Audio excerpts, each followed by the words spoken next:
most civilized people are out of touch with reality because they confuse the world as it is with the world as they think about it and talk about it and describe it.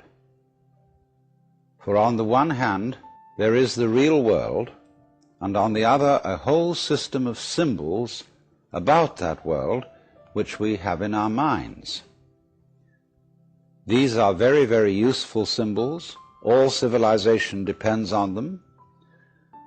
But like all good things, they have their disadvantages, and the principal disadvantage of symbols is that we confuse them with reality, just as we confuse money with actual wealth, and our names about ourselves, our ideas of ourselves, our images of ourselves with ourselves. Now, of course, reality, from a philosopher's point of view, is a dangerous word. A philosopher will ask me, what do I mean by reality? Am I talking about the physical world of nature? Or am I talking about a spiritual world? Or what? And to that I have a very simple answer. When we talk about the material world, that is actually a philosophical concept. So in the same way, if I say that reality is spiritual, that's also a philosophical concept. And reality itself is not a concept. Reality is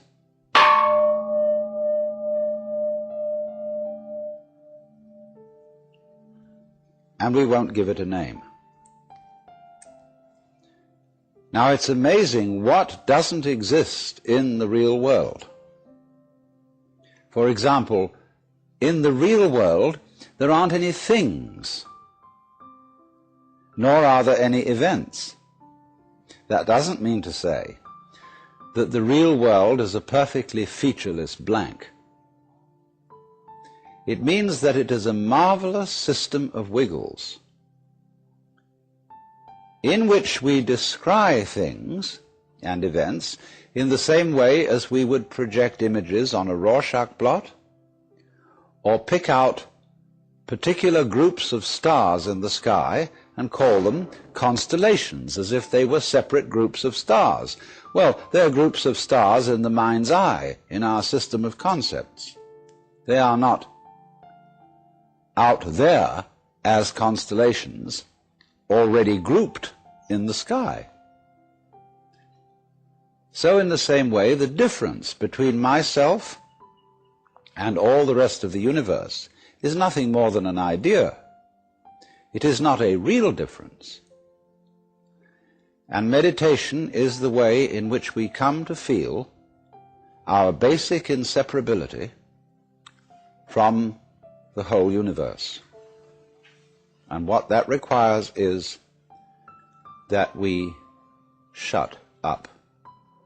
That is to say, that we become interiorly silent and cease from the interminable chatter that goes on inside our skulls. Because, you see, most of us think compulsively all the time. That is to say, we talk to ourselves. And I remember when I was a boy, we had a common saying, talking to yourself is the first sign of madness.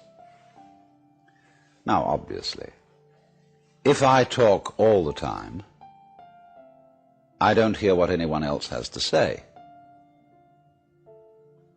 And so in exactly the same way, if I think all the time, that is to say, if I talk to myself all the time, I don't have anything to think about except thoughts. And therefore I'm living entirely in the world of symbols, and I'm never in relationship with reality. All right, now that's the first basic reason for meditation. But there is another sense, and this is going to be a little bit more difficult to understand, why we could say that meditation doesn't have a reason, or doesn't have a purpose. And in this respect, it's unlike almost all other things that we do, except perhaps making music and dancing. Because when we make music, we don't do it in order to reach a certain point, such as the end of the composition. If that were the purpose of music, to get to the end of the piece, then obviously the fastest players would be the best. And so likewise, when we are dancing, we are not aiming to arrive at a particular place on the floor, as we would be if we were taking a journey. When we dance, the journey itself is the point. When we play music, the playing itself is the point. And exactly the same thing is true in meditation. Meditation is the discovery that the point of life is always arrived at in the immediate moment.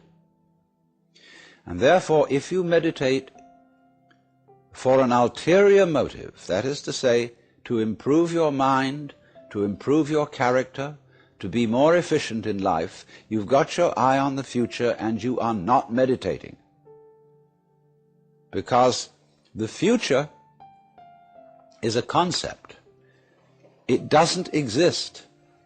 As the proverb says, tomorrow never comes. There is no such thing as tomorrow. There never will be, because time is always now.